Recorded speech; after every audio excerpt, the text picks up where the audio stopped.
Good morning student. अभी हम लोग बीएसटी पढ़ने जा रहे हैं। बीएसटी में चैप्टर 8 हम लोग स्टार्ट कर रहे हैं। नियंत्रण। नियंत्रण के अंतर्गत हमें देखना है कि नियंत्रण की क्या अवधारणाएं एवं प्रक्रिया है, नियंत्रण की क्या सीमाएं हैं और उसके क्या तकनीक है। ठीक है, सबसे पहले हम लोग समझते हैं कि नियंत्रण है क्या। नियंत्रण भी प्रबंध प्रक्रिया का ही कार्य है। प्रबंध प्रक्रिया का जो प्रमुख 5 कार्य है उसमें निर्देशन तक हमने पहले ही देख लिया है।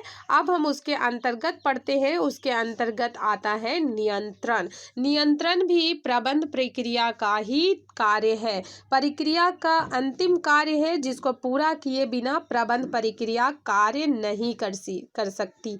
नियंत्रण प्रबंध प्रक्रिया का एक महत्वपूर्ण अंग है और इस प्रस्तुत अध्ययन के अंतर्गत हम प्रबंध प्रक्रिया के इस अंतिम कार्य को पढ़ेंगे जिसका नाम है नियंत्रण। तो हम लोग देखते हैं कि नियंत्रण है क्या, नियंत्रण के क्या अर्थ है, क्या अवधारणाएं हैं।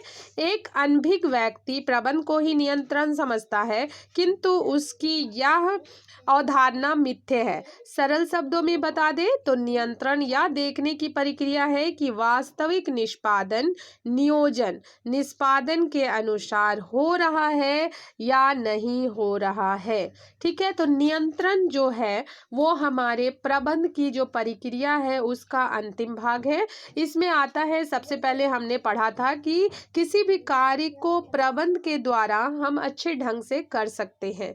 तो प्रबंध के द्वारा जिन कार्यों को हम कर सकते हैं उन कार्यों को एक जगह समेटने के लिए और उसे सही ढंग से करने के लिए उन क्रियाओं को अलग अलग ढंग से बांटा जाता है।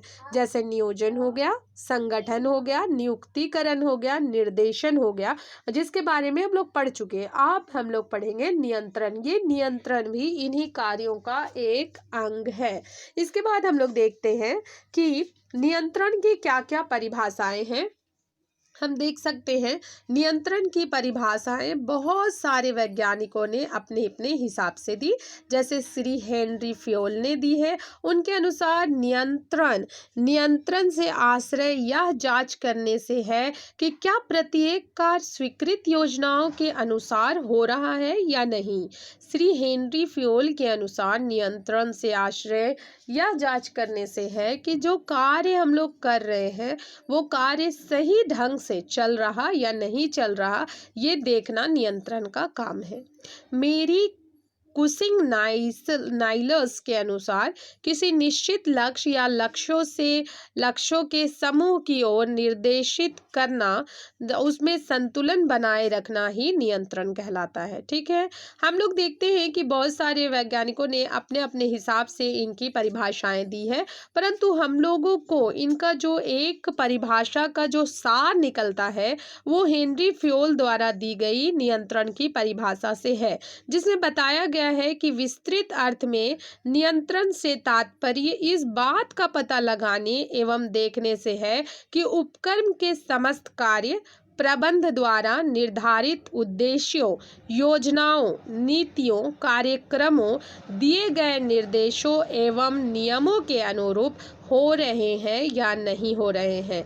इनका उद्देश्य कार्य की दुर्बलता, त्रुटियां और विचलनों को प्रकाश में लाना है। उसके कारणों एवं उत्तरदायित्व व्यक्तियों का पता लगाना है ताकि यथासंभव उन्हें सुधारा जा सके। ठीक है, नियंत्रण का काम यही है कि वो प्रबंध के प्रत्येक कार्यों को देखे। वो प्रबंध के प्रत्येक कार्यों को देखकर ये डिसाइड करता है कि ये सारे कार्य जो है वो सही ढंग से हो रहे हैं या नहीं हो रहे, और यदि इसमें कोई भी प्रॉब्लम है या कोई भी त्रुटि है तो उसे सुधारा जा सके। ठीक है, हम लोग देखते हैं नियंत्रण की कुछ विशेषताएं होती है, उनकी लक्षण होती है।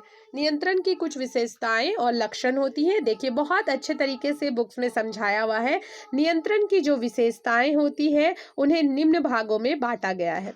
सबसे पहला है, यह एक सतत प्रक्रिया है। चूंकि ये प्रक्रिया चलने वाली प्रक्रिया है इसलिए नियंत्रण को सतत प्रक्रिया कहते हैं। ठीक है, दूसरा हम लोग देखते हैं, यह एक आवश्यकीय प्रबंधीय कार्य है। चूंकि नियंत्रण प्रबंध का कार्य है जो वह रेखा अधिकारियों के माध्यम से कराता है। नियंत्रण के कार्य का निष्पादन प्रबंध के सभी स्तरों में किया जाता है, चाहे वो उच्च स्तर हो, निम्न स्तर हो या फिर मध्य स्तर हो। ठीक है। तीसरा है, यह भविष्य के लिए होता है। भूतकालीन कार्यों का नियंत्रण नहीं किया जा सकता, बल्कि अगर हमें किसी भी कार्य के लिए नियंत्रण करना है तो वो भविष्य के लिए ही किया जा सकता है। चूंकि जब भी हम लोग के साथ कोई घटना घट चुकी होती है तो क्या उसे वापस लाके तो उसके लिए कार्य नहीं किया जा सकता, परंतु हाँ, उससे जो हम लोग ज्ञान लेते हैं, जो हमें समझ में आता है कि इस कार्य को नए ढंग से करने से क्या क्या अच्छाइयाँ और इसमें जुड़ सकती हैं, तो इसीलिए हम लोग जो कार्य भविष्य में करते हैं उसके लिए इसका साथ लेते हैं। ठीक है। यह सभी स्तरों पर लागू होता है। चूंकि यह सभी स्तर